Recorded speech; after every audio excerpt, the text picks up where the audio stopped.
So, hello, welcome everybody to this week's EC Open Chat. Before we get started this week, I would just like to give or say hello to everybody out there who can't make it tonight, because we've got quite an international community building now, and I'm really excited about that. And I know I've just spoken to Amara in Qatar and Raf in Belgium. We've also got Michaela in Italy, and we've got Cami in Canada, who's not here tonight, but so it's really, really exciting. If I've forgotten anybody who isn't here, there is Linda and Mia. Melissa's here. I've seen her. Katie, is she here? No, Katie's not here either. So these are all the people who've contributed in the chat, and it's just really, really exciting for me to read. So I just wanted to say that before we get started. So thank you to everybody here for coming. That's really exciting for me. I feel like we're building a real little community now, and people are messaging me at the weekend and asking me questions, which is great. I can't always answer them, but that's okay. So the first question in Georgina's slides, because we have to say thank you to Georgina and Shannon, because their slides are amazing from last time. It was any takeaways from last week? What did you remember from last week? So would anybody like to just comment on that? Maybe Kim, would you like to start us off? Sure. So I'm really excited to, I'm familiar with the SAMRA, model, but I have not ever explored the TIM curriculum framework. So I'm excited to kind of look at that. I'm in a unique role because I'm a library media specialist first and foremost, and I basically am a department of one. We have digital learning specialists, but at the high school level, teachers have come to see me sort of as both a digital learning person and a library media specialist. So my takeaway is just kind of listening to what other people are doing and just trying to figure out ways that I can integrate that into my personal role. Brilliant, thank you. It's great to hear it, and it's reminded me of who you are and your role and everything, which is really important for me because I feel like I'm getting to know you. And Carmela, you weren't here last week. Would you like to introduce yourself? Yes. Hi, I'm Carmela Berthia. I am from Chicago in Illinois, so we're in the midst of a lot of stuff happening right now with our teachers. At the beginning, I was talking, and I was letting is it calendar? So it's in a calendar. My name's Becky, though. I was like, wait a minute now. I was just so that's what I thought. I was like, wait a minute. But I was letting Becky know at the beginning that I am both a teacher in the classroom and I'm a virtual instructional coach as well. So I'm really, really excited. I love the way that the curriculum is laid out, and this seems like it's going to be a really great cohort. So I'm just excited to get a chance to be with you guys. The last time something happened where I missed you, but I'm glad that I'm here today. That's brilliant, perfect. And I can see Melissa has her hands full, so she might not want to talk right now. How about you, Kelly? Were you here last week, Kelly? Would you like to introduce yourself? No, I wasn't here last week. So I don't think I didn't have everything connected of trying to find where I should connect. So I'm so happy to be here though. And I've been looking at all the resources, and I jumped into the book, and I think everybody's a little tired of me talking about the first, 3 chapters already. I'm like sharing it with everybody that I know. And she had me right at the beginning of the book with the metaphor with the 3 little pigs. I mean, I thought that was fantastic. But I'm from Central Pennsylvania, and I've been an instructional coach for about 8 years. And I'm really liking the Google coaching cycle model. So I'm looking forward to move through that cycle with some teachers. That's brilliant. You sound like me when I started. I was like, oh yeah, that's exactly what I think. Yes, I was just so excited. Brilliant, thank you. And Jessie, is it Jessie? You weren't here last week either, but I know you've been contributing in the chat, in the slides. Yeah, I'm new. Thank you all for letting me in. I'm a latecomer. But it's just been so great to read everybody's information on our Google slide deck, and I'm really excited to join a community who I hope is just as excited and probably a little nuts about education, and making education better, especially for those learners, you know, who need it the most. So I'm real excited. I guess this will be my 15th year teaching. I was a special education teacher for about 14 years in a very special place in Bethlehem, Pennsylvania, as a matter of fact. So Kelly, I know it's probably not that close to you, but Pennsylvania is a kind of a wide state. And then during the pandemic, I decided that, you know, I couldn't do winter anymore. So I just moved to South Florida. Quite a change, but it's absolutely gorgeous here. And I'm so sorry you all have snow. I don't know what I would do. But I actually joined a small private tutoring company, and we tutor homeschool students, and we also provide full day homeschool in-house instruction. And I think a big part of that was Florida's response as a state to COVID-19. There were not a lot of safety protocols in place in their public and private schools when the world kind of changed over. So a lot of people were seeking help from certified educators in homeschool education. And that's kind of where I find myself now. I'm assisting with one-on-one instruction. I'm also a master teacher of small pods. I'm sure you may have heard something of that nature. So yeah, I'm just excited to join you guys. And my boss just asked me to help other teachers and coach them. So that's what I'm hoping to learn from you all. So thanks for having me. Brilliant. For me, it's just so exciting to hear people from all the different environments that you're working. Everybody's so different and so similar in lots of ways. So it's really great. And Laura, I don't think you were here last week either, were you? No, we went back last week. So our kids came back, and it was quite the week of, we're doing a hybrid simultaneous instruction. So I was just going from room to room, trying to make sure everyone had their microphones and webcams and everything set up. But so it was a little bit crazy last week. I'm in Denver, Colorado, but I was in Richmond, Virginia. I worked as a technology integrator. I've been a teacher librarian at a K-8. I'm now working as a digital coach in 2 middle schools. They've got me in 2 schools here.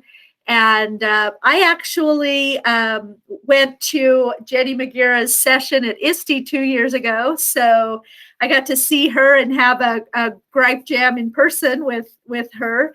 So that was pretty amazing. And I followed a lot of what she does in terms of what I've been trying to do with my coaching cycle. And now I'm working on trying to become a Google certified coach. So hopefully I'm really excited to be part of this group too. So thank you. Thank you. Brilliant. And Roxy, you were definitely here last week. Would you like to say anything from last week or this week? How are you feeling?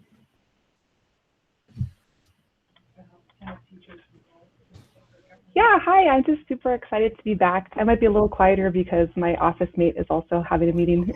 So I just wanted to say hi though. And my biggest takeaway I think I wrote was just about innovation being unique and personal. And I think that was a really great lesson, and it's helping me really appreciate every single little step that people are making, especially right now, and not like just, you know, trying to think like super big project picture, but just really focus on where was that person, where has that person moved, and like how can we celebrate that every step of the way. So definitely, that's what's keeping me positive. Thank you. And Abid, you weren't here last week. Would you like to say hello to everybody? Hello, everyone. I'm Abid. I'm an IT director of a multi-academy trust of schools here in London, in the UK. I'm also one of the founders in Global GG, and slowly but surely working my way through the coaching curriculum, seeing as it's the one badge I don't have yet. So. Brilliant, thank you. And Jerry, you were definitely here last week. Would you like to add anything now? It's a wonderful group, and I'm feeling honored, and it's just great to hear from the professionals, you guys, and all these great minds. So I think that's my biggest. I mean, I love the book, and I've been following EdTech people for a while on Twitter and reading books of other nature, but like the one that Calendar Wrangler recommended. But seriously, just being a part of this group is really great. So thank you. And my eyes are bad, so I'm going to turn off my camera. Okay, no, I totally agree with you there. Totally, 100%. Let me get this right this week. Priscilla, have I got your name right this week? Yes. So I have my camera off. I have a terrible headache from just staring at a screen all day as I look at a wall right now while I'm talking. So I had to catch up on the reading for chapters 2 and 3, but I did get through it today. I am a technology integration specialist in Michigan. I work in multiple buildings at the K-12 level, supporting teachers. And a big takeaway from last week is that I actually used the emoji exit ticket. I used it in we call it METS. It's a bunch of admin, other tech people session. And it was an impromptu session that they just needed somebody. I was like, I could do like a share out campfire. And I had the exit ticket, but then I also used Jamboard, not for the gripe jam, but we did like, I found one that had a campfire with little marshmallow sticks for s'mores, and everybody put their emoji 6 feet away from each other, their Bitmoji, I mean, and just had the conversation. We shared out a bunch of things, kind of like round table, and it was really cool. And then I've been sharing out quotes from the book on Twitter, and just the idea of tech not being the goal, but being a vehicle. Has been a big thing for us, and we're doing mindful minutes in our tech team meetings. So like some of my mindful minutes might be some of the quotes from this book to kind of just be mindful that we're not needing to learn all of these tools just to do it, like be mindful of the use. That's brilliant. I love your mindful minute and the fact that you're using all the resources. That's brilliant. Thank you. How about you, Melissa? Do you feel like talking now, or are you busy? Well, I'm not sure I have much to say. I got a surprise visitor today, so I'm like super excited because it's been a while since I've held a baby. So I'm like loving every minute of it. And she discovered the cat, so she's super excited about it. But anyway, I'm Melissa Shields, and this is my second go around with this book, and mainly because I can only take in little bits at a time. So I took in little bits last time, and I know I'm going to be grabbing new bits that may not be new with them. I might have heard them last time, but it wasn't ready for them. So I'm looking forward to learning a little bit more from this group, and I'd like to see all the new faces, different from last group, and some of the same faces, so that I can, like Jerry said, learn from you guys. I'm looking forward to it. Yeah, I totally relate to that. Last time I couldn't take in nearly half of the stuff we did last time, but this time I'm starting to take in a bit more. And also I think it's really different this time. Different perspective, different people. We get a different conversation. What do you think, Becky? Oh, I completely agree. I'm loving it because we are hearing so many different perspectives, and we're getting a wider variety. Doing it at a different time, opens up opportunities for those to join us who it was either too early or too late before. So I'm really enjoying going through this a second time as well. Yeah, me too. Thank you. So the first question from Georgina's slide was about the gripe jam, and I think everybody's excited to talk about the gripe jam. So I'll just show you the question. So have you used the gripe jam? Have you tried it? How did it go for you? Would anybody like to start and tell us anything about that?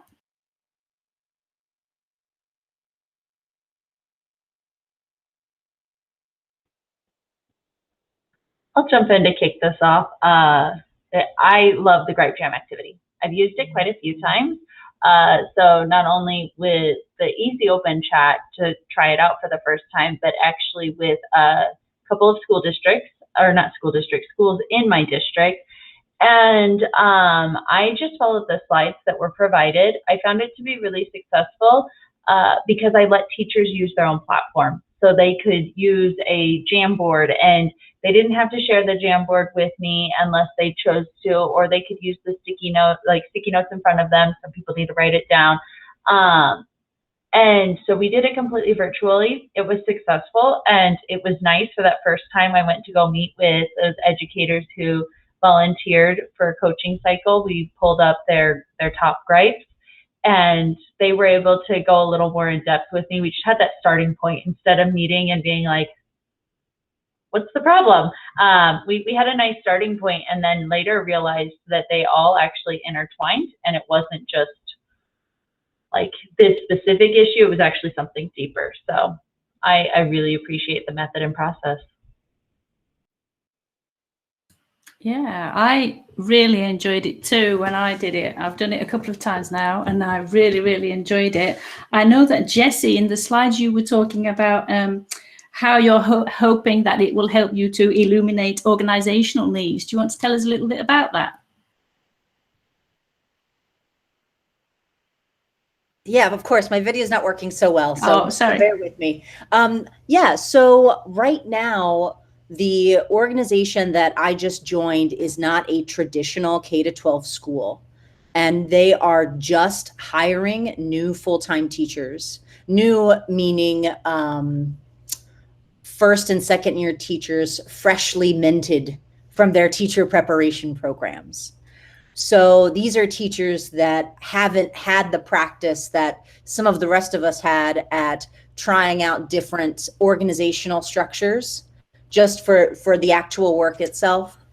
And they haven't had that practice. So right now, I think what I am investigating is where are the holes in their teacher preparation program in terms of creating an educational environment where the teacher is fully prepared and clear, and also the children enjoy learning, and also they believe they can learn from the teacher. Does that make sense? Yeah, definitely. Definitely. Yeah. Thank you. Kelly, did you have anything to, Kelly? Is Kelly here? Kelly, yeah. Yeah, I did. I started the cohort with my first group, and we did the grip jam, and it was very successful because it's always that entry point into coaching that I've struggled with. You know, how are we going to start? How do I get you connected and invested? And I saw a huge difference with this approach. So they liked that they had the choice.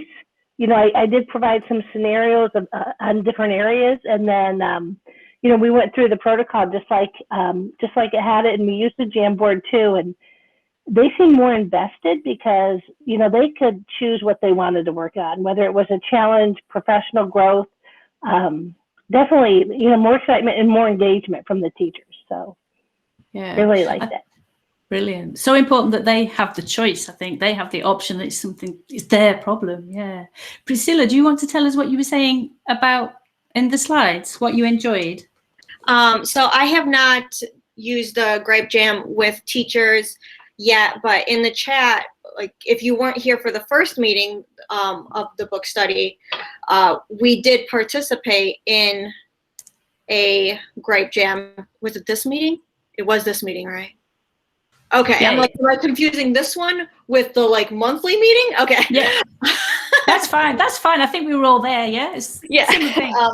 So I really liked the structure because we each got, I think you provided just the template for the Grape Jam, and we just went onto an empty jam and filled it out, and then you use a different color to give comments to other people's Grape Jams. So I liked the structure. I haven't used it with my teachers yet. We are possibly transitioning from, we're virtual and hybrid.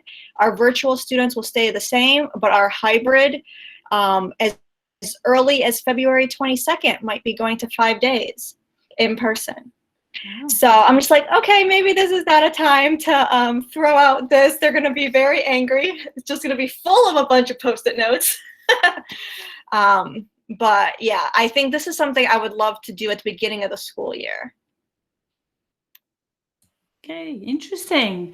I've found it really useful to have it set up on my Google Classroom as an assignment, and then teachers can come in at any time and start, and it's really easy for me to organize that way. So beginning of the school year or any other time. So I've really enjoyed it.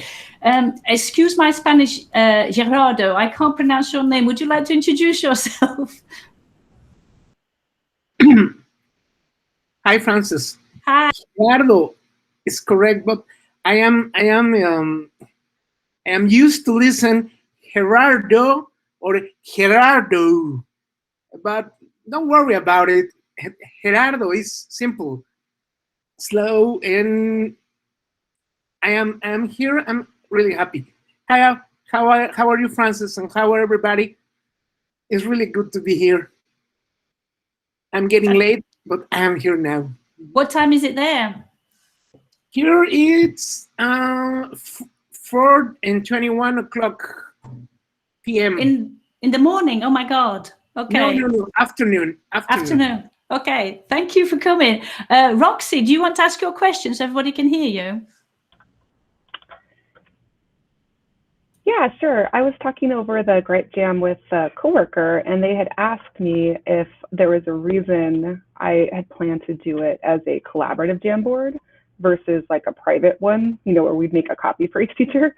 And I didn't have a reason except that that's how we had done it when we had, done it at the open chat. And so I'm curious if anyone here has tried it and found that teachers are more open when it's private, or but then you don't get that added part where people can see each other. I'm just curious if people have found differences when they do it in a collaborative way versus a private way. Does anybody want to jump in on that one? I mean, sorry, hi. At my previous school in Pennsylvania, we did participate, all of us together, in a Gripe Jam, and the way that, I wasn't leading it, but the way that it was handled, and this may or may not be helpful for you, is that we were encouraged at the beginning to ensure that what we were sharing was not necessarily specific to an individual, but it was specific to the process of the school or the class, or of the topic that we were looking to move forward on. Does that make sense?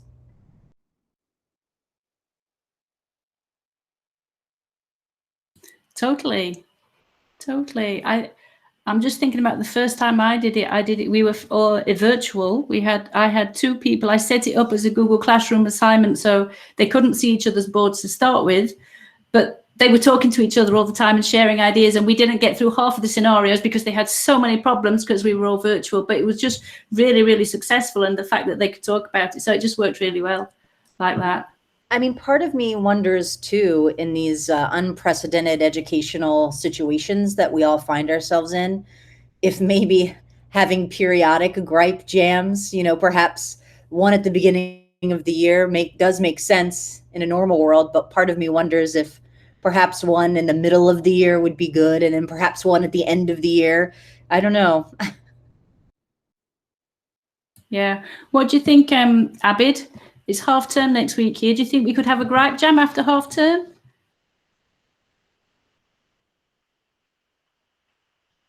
Not sure if it... Don't know. Something I was thinking about, Jessie, I've been considering that. Can you hear me still?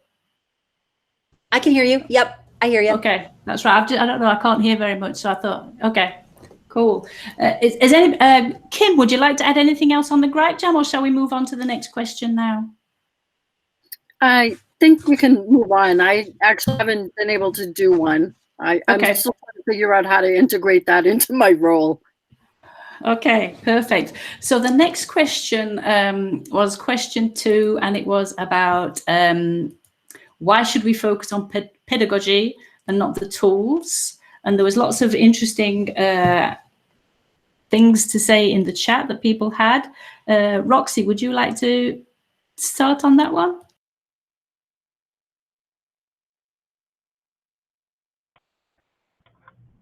I don't think I actually wrote anything about that, but this is the student leadership groups, right? Am I on the right one?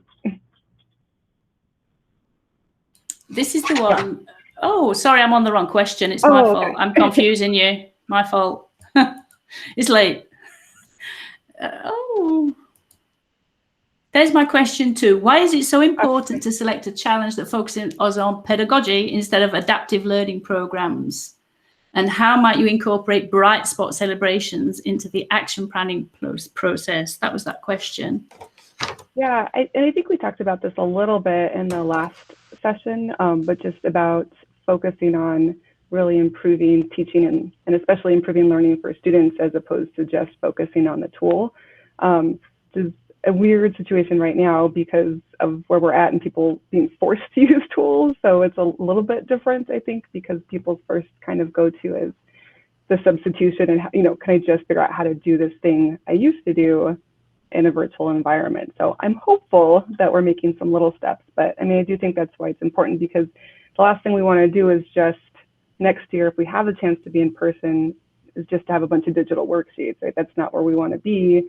We want to be pushing forward a little bit, but the bright spots, I really like, someone put on, I think it was on the next slide, but something about using Wakelet for the bright spots. And I thought that was a really awesome idea. I've tried to share out on social media, but we don't have a lot of teachers that are on social media. And so I've been kind of struggling with that. Like, how do we amplify these people and, you know, show them off? And I thought the Wakelet was really good because it's private enough, you know, where people maybe don't feel as like vulnerable or shy, but, you know, other people from different schools can see. So I really like that idea. Yeah, definitely. Really important. And one thing I picked up from this question was Melissa, who said she was finding it hard to find bright spots, or she had no bright spots at the moment. So I was hoping you were all going to be able to give her ideas on how to find bright spots. I don't know who, Kim, have you got any ideas on that one, or Carmela?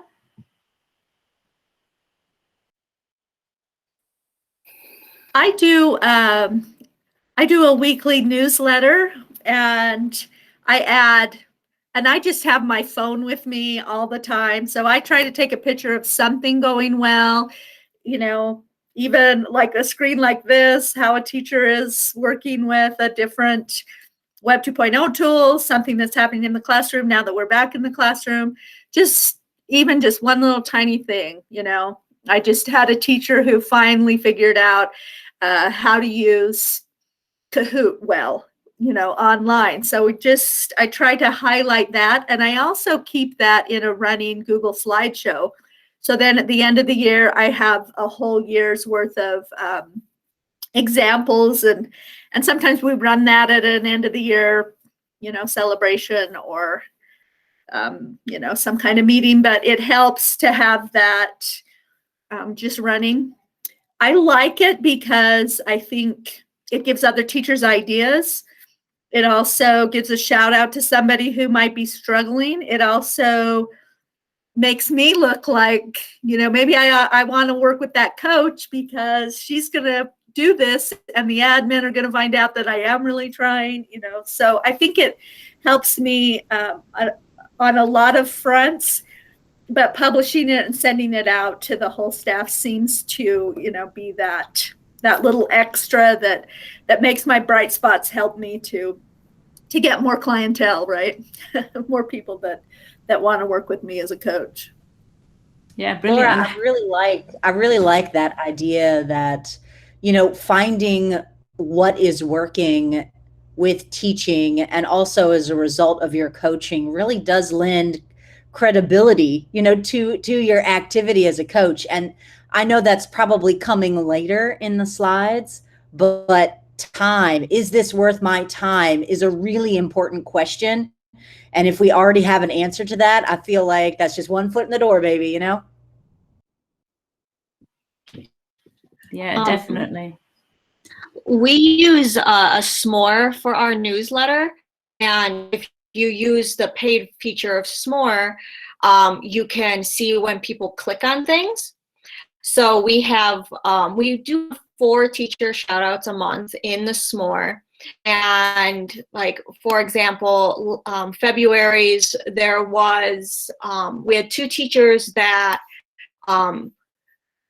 they have dabbled in Schoology like miles ahead of their colleagues in K4, and I would never have expected that from them because of just their tech savviness from the last year I've worked with them. But they have worked so hard with me, and it was just a simple so-and-so using multiple question types in Schoology assessments. One of their favorite question types is this, and I add a link on, and how many teachers actually clicked on those links. So one, they have somebody to ask about something that they're also using. Two, they know how that myself and my colleagues know how to do this, and have a resource to reference. And I know how many teachers, I don't know who clicked on the links, but I know a lot of people clicked on those. So it shows that engagement of interest, and like Laura said, just, oh, now I know that, which is crucial to get people to support.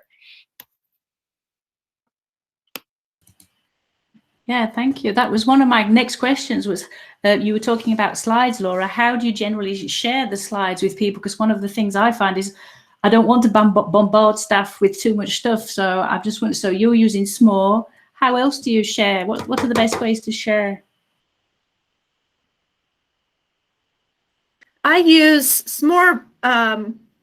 Was great till it cost so much money. So a couple of my, I'm looking for my coaches, we were together. We found Campaign. You can actually, and I just put a link in the chat to that. You can actually upload everyone's email. It goes right to their email. It even looks a little better in their email than Smore does, but that's how I share a newsletter. And I'm finding one that I can share with you as an example, but then I just save the slideshow for the end of the year. So, but I just create it as I go. So I just know I have my little brag bag going, right? Brilliant. So it's not so much work by the end. It's just all there.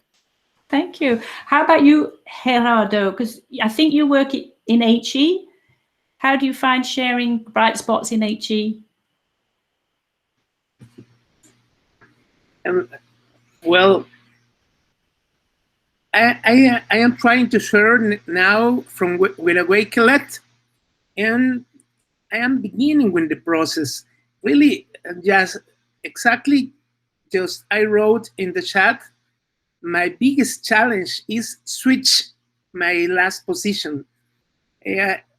All the teachers in university still see me as CIO in technology position. And then it's a real challenge to tell them, I am not CIO anymore. I am a teacher like you, and I am trying to help you. And I have a position now as consultant in university, and I am trying to help them. It's not easy because some of them just look at me, the higher position, and don't understand that I am teacher too, because I am teaching from more than 30 years, but maybe the other position has been more strong, has been stronger for them, and they resist to see me as an equal teacher as them. But it's a big challenge. I am trying to beat it, but I think that using all this systematic approach from Google, I can reach an improvements from them and convince them that now I can help them in another area of knowledge, not just technology. But now when we are locked down, remote instruction, it's very important. So use of technology make me again be the tech guy instead of be the teacher who helps them. So it's complicated, but I am trying to do my best, really. Yeah. And I am learning, listen to you and reading all the comments. I haven't posted nothing this time, but I am reading, and it's really interesting to see how do you take your journey and so on with most experience it like some of you. And I really want to listen more, to learn and try to do my best in this new adventure, because that's for me a new adventure. It's trying to getting a new way to do the things. It sounds like you're doing an amazing job already. It's really difficult, right, making that change. Has anybody got any advice? Jerry, you had loads of advice for us last week. Have you got any now? No.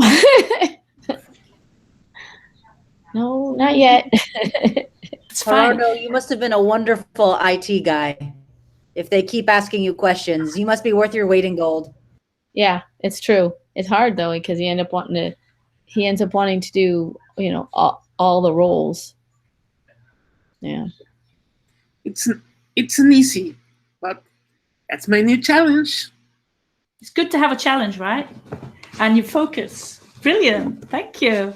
Would anybody else like to add anything before we move on to question 3? Francis, I just wanted to say you said something that really struck a chord with me, and that was saying, you want to like share things out with teachers, but you don't want to overwhelm them. That is my biggest struggle, because as a library media specialist, there are so many resources available, and I want to share, with teachers, these are all of the things. So I do a Monday medley newsletter thing, and I just try and, focus on one thing, but I don't really know, how much people are reading those things. Everybody's overwhelmed. So, but that really struck a chord. You don't want to overwhelm them, and yet you want them to have the available resources. Yeah, it's getting that balance right. Yeah. And sometimes, I don't know, sometimes it just seems to work and you just know intuitively, you know what they need. And other times you're a bit more, you feel everybody's a bit stressed. Like after Christmas, I found everybody was really down and really stressed. So I had to be a lot more careful about not bombarding them with too much stuff. Yeah. Consistency with sharing out. Becky, go and tell us about that. I think you told me about it.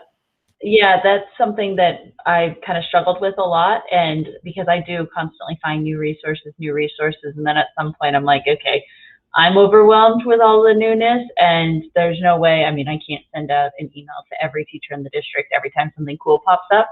So I only share out to all the teachers every Monday morning, and it comes in our digital update, and they know that like they have a whole week to look it over before the new one comes. And I have teachers who will, they dedicate time during PLC and Friday afternoons to open up the digital update, see if there's anything new for them or their team. And then we also, every Monday afternoon, have an open chat from 2 to 3 with the coaches, where if they have questions from the digital update or they just need adult time, they can jump in and out. So it does also give that extra bit of support. It's not like I'm just trying to throw things at them. I do want to help there, but then I'm opening up a time beyond office hours to say, hey, jump in, check this out.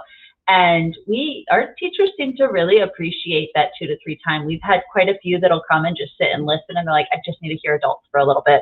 I've been on with kids all day. But for the most part, we keep it consistent. It goes out on Monday, and you're only going to find it in the digital update, because then it stays in one place for you. It helps. Yeah, definitely. Thank you.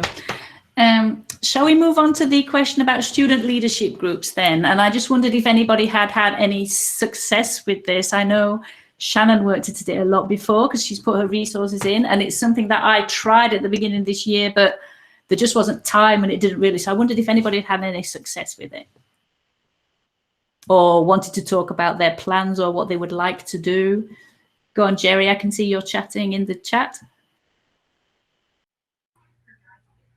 I was just kind of thinking about what Becky said, the jumping in and out. Melissa and I have been trying to do something where, where the teachers can share with each other or just hear, like you said, like she's an adult voice, kind of a casual, just pop in with any quick questions. And we haven't really had success with it yet, although we haven't had our admin send it out or back us on it. So we're just kind of flailing around and trying. I know we tried like a lunchtime thing and an after school thing, but we keep trying to get that idea that Becky was talking about going. The hard part is that we tried the lunchtime thing because all teachers have basically about an hour and a half to 2 hours where they have prep, and then they have like a lunch break or something, and or in between their office hours and their classes. So we did have a couple of regular teachers coming in on that, and we were just like kind of chatting and seeing what their needs were and saying, okay, we've got this really cool thing to share. But it was about the same 3 or 4 people, and I don't know that it seemed like it wasn't really, I don't know, it just seemed like it wasn't quite doing what we wanted to do. So then we tried an after school, and I did have people say, I'd like to come, but I mean, 3 o'clock, I'm pooped because I've been going since 6. I just can't do it anymore. I get it. And they said, I don't want a virtual happy hour. I want to sit with actual humans in a restaurant or something and talk. I don't want to be on the computer some more. So it's been kind of hard to find those times to pop in with them. Even if we tell them, hey, you can pop in for a few minutes, they just don't. So, and we didn't just like throw it out to the general district. I mean, I did a training on digital well-being. And so I emailed everybody who attended my training. And I think I got 3 or 4 people who said, oh, and I had 50 people at least. No, I had almost 100 people.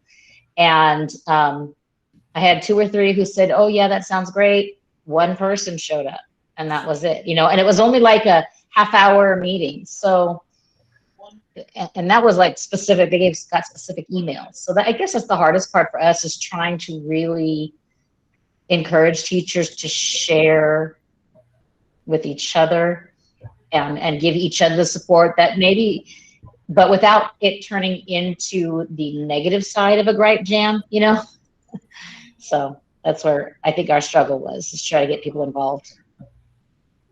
Yeah, thank you. And then if we move on to thank you very much. If we move on to question 3, I don't know if this was Priscilla, but she picked up on don't touch, go slow, be kind. That was her quote. Was it you, Priscilla? Maybe not. No, but I did highlight that in the book. You did? Okay. I just thought that was, yeah. Has anybody tried getting their students to lead in terms of tech?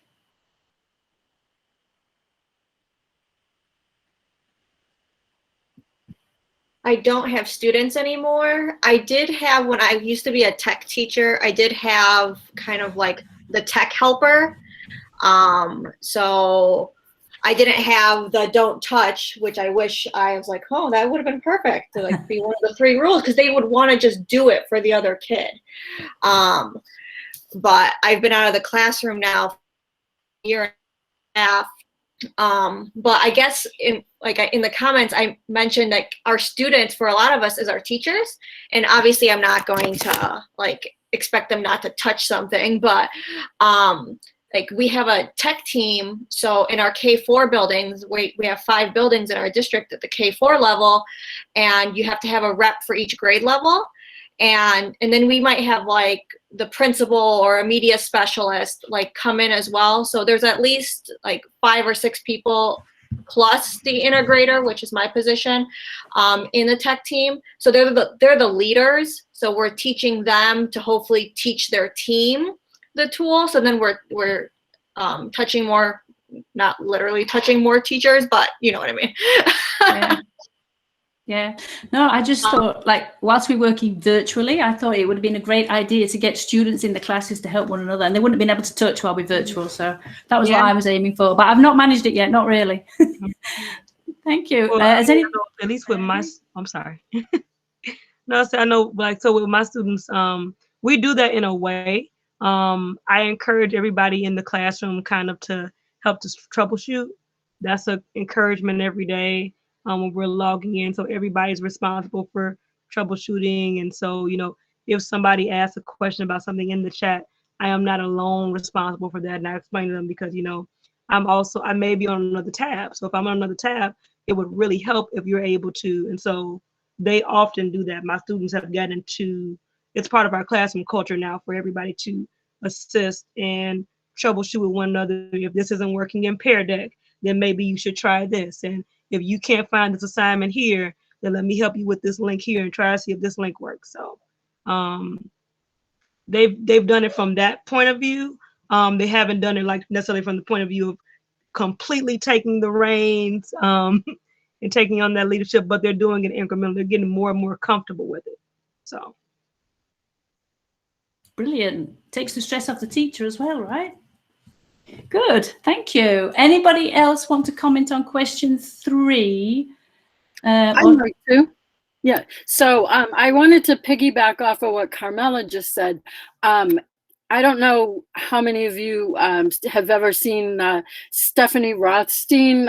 She's a global gig person, and she had this thing where she did student protocols for her Google Meets, where students had jobs during the Google Meet. So, you know, you had one kid who, if somebody showed up late in the meet, would be the person who would sort of like be the greeter in the chat session and, you know, sort of like welcome somebody, you know, into the meeting so that people didn't feel bad about being late. And I thought, you know, something like that, and like what Carmela said, if you could expand upon that, even if your school right now is hybrid or completely virtual and not face-to-face, there are definitely ways to integrate that in and give students those opportunities.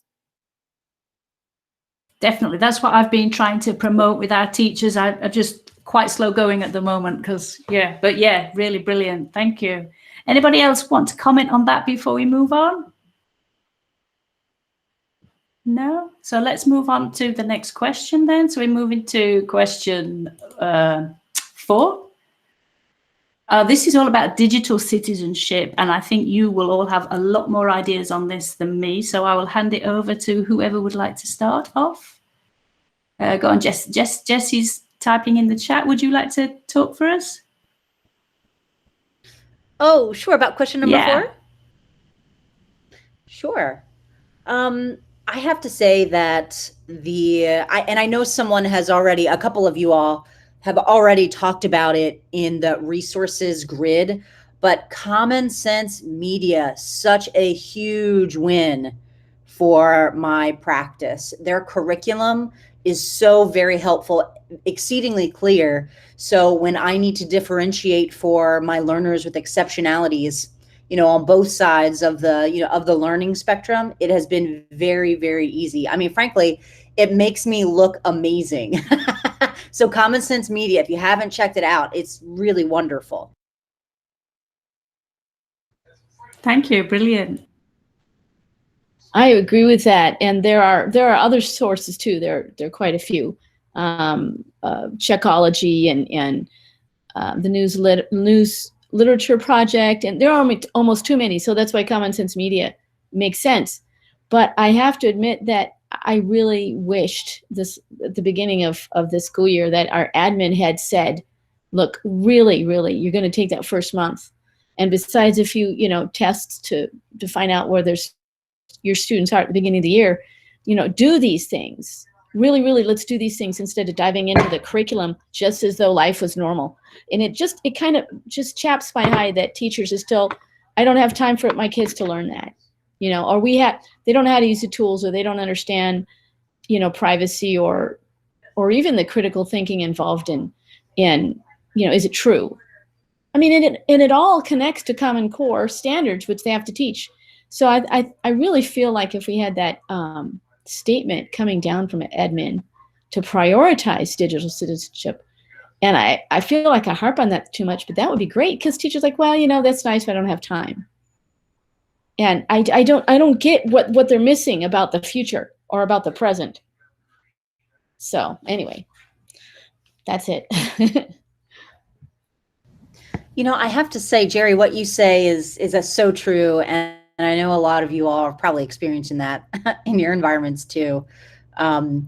Seesaw and Common Sense Media. I know they're real good pals, and Seesaw has some really excellent guidance about what digital work should look like. So if you find, your teachers are in a position where they really want to make some fun lessons that have peers provide feedback, that's kind of been the avenue that I have found that's very helpful in kind of getting into what is cyberbullying, how can you comment and still help someone realize something or learn something.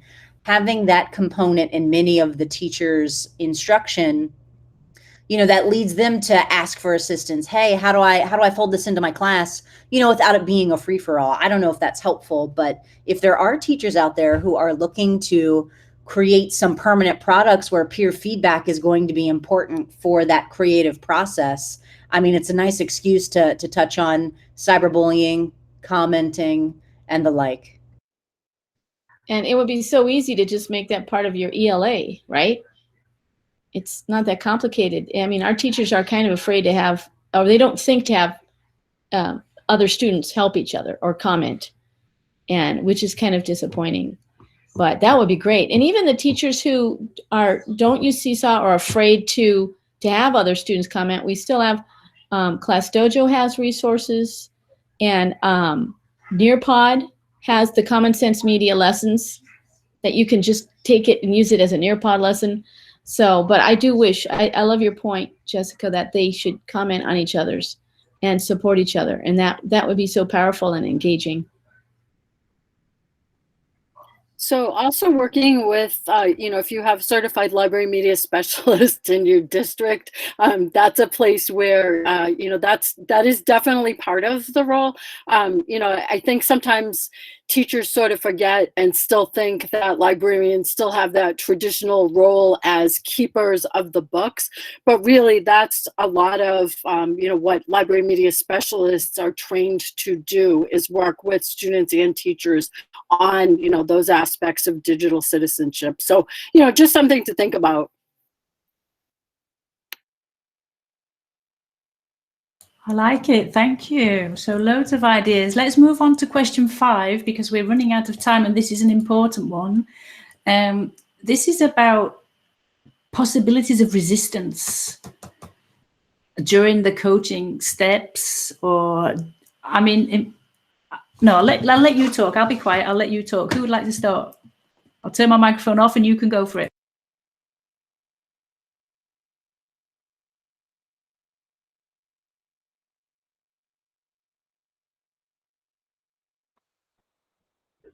The one I see most commonly is when you meet with a teacher who has every problem, like not one problem that needs to be fixed, but the problems vary so greatly from, I need my students to have their cameras on, my students aren't engaged, we're not getting to all the standards, we're not getting this, they're not completing their work, they're not doing this, and you're just like, oh, hold up, that's too many, what is the top one? And they're like, honestly, all of them. So I run into that a lot, and I think it's because we have set such a high bar for ourselves.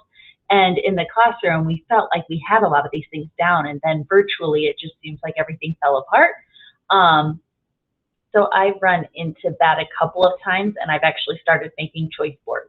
When we get to that point, I say, I don't have the answer right now, but then I take their key things, I make a choice board, I give them a direction, maybe it's that we need to do a book study, maybe that it's that we need to restructure our ELA lessons, things along those lines, and then they pick one. And that's the one that we're going to work on for the next so many weeks. It's helped. I'm not saying it's a perfect system, but I've run into that quite a bit. So do you feel that you've had more resistance while you've been virtual then? I've had, because we're working online and people have no tech skills whatsoever, I've been inundated with people wanting my help. Whereas I think if we'd have been in face-to-face, they would have been, oh no, I'm too busy, don't need you. I think for me, it's been like beneficial to have the pandemic in that sense. I don't know what anybody else thinks about that. Yeah, I'll let others jump in, but I agree with you. It's to the point now where before it would have been like, no, I don't need help, or I need help with this problem. Now it's like, I need help with every problem is what I've run into. Yeah, I see exactly what you're saying. Yes. Yeah, I think it's people want a lot of help with the tools for sure. I mean, way more now than before. I think the area of resistance for me is like the getting into classrooms. We're all virtual, but people are very nervous about someone watching, I think. And I think it's to what we said before about some weird gray areas about who's an evaluator and who's not. And I think they're always kind of worried some evaluation is going on, no matter how much you say it's not. And so I think that's kind of the hesitance is as soon as it gets to the point, like we go over ideas, you know, plan things out, and then I'm like, hey, would you mind if I stop by? And they're like, can you just wait till I get it perfect and then I'll show you. So like they're like, I think they're very nervous about someone observing them when it's in that new kind of raw stage. And so that's been kind of difficult. Yeah, I totally agree with you that, Roxy, and it was something because in my role, I've had to do it. I've had to go in and peer observe as part of, well, peer observe as a coach. I've had to do observations. And at first I was like, really, well, I don't think that's fair. I don't want to do that. These people are like really stressed and nervous and it's something new. I don't want to be there. But actually, when I've actually gone in and been really friendly and kind, and they've actually thanked me in the end and said, oh God, that was actually really helpful. So now I don't feel so bad when I go in, but it was something that I think I worried about it more than them to start with. Yeah, I'd agree with you. Has anybody else got anything to say on that? I do. I have not started any type of coaching cycle. We're more like schedule time and ask your questions or learn something on the fly, it feels like. But I feel that a big resistance for some of my teachers, I visualize one of them right now when I'm saying this sentence, is that they want a quick fix. They have an issue, they want the Band-Aid, and it's not even a good sticking Band-Aid, but they just want it to be quick. And if I give them options, it's like, nope, that's too much work. And it's the Band-Aid that they're gonna put is, yeah, it could be quick and easy for them, but you're making it harder on the students or your other teachers or the parents. Somebody else is having some type of confusion or is going to have an issue down the line. And it's like, they're okay with it. I don't evaluate at all. So it's not like I have any place to I can't put any type of like judgment on them, but it's like trying to get them to change their mind. Try something new. So that's the big one for me. Yeah. Anybody else before we go? I would totally agree with you, Priscilla. I mean, I've had to approach it by, I'm actually going to save you time. This will save you time. It honestly will save you time. And it's to start with some people, especially because those people who are really afraid of technology, I really had to fight in the beginning to actually get them to see me. And now they're thanking me for it. But it was a massive fight to start with. And I had to say, this is going to save you time long term. So I totally agree 100%. And anybody else got anything to add before we go? No? Well, in that case, I would like to thank you all for coming. It's been great to see you all again. Thank you for your contributions. I am learning so much every time from all of you. It's amazing to get all your insight into what has been a very difficult year. So it's amazing. Thank you very much. Would anybody else like to say goodbye before we go? Thank you.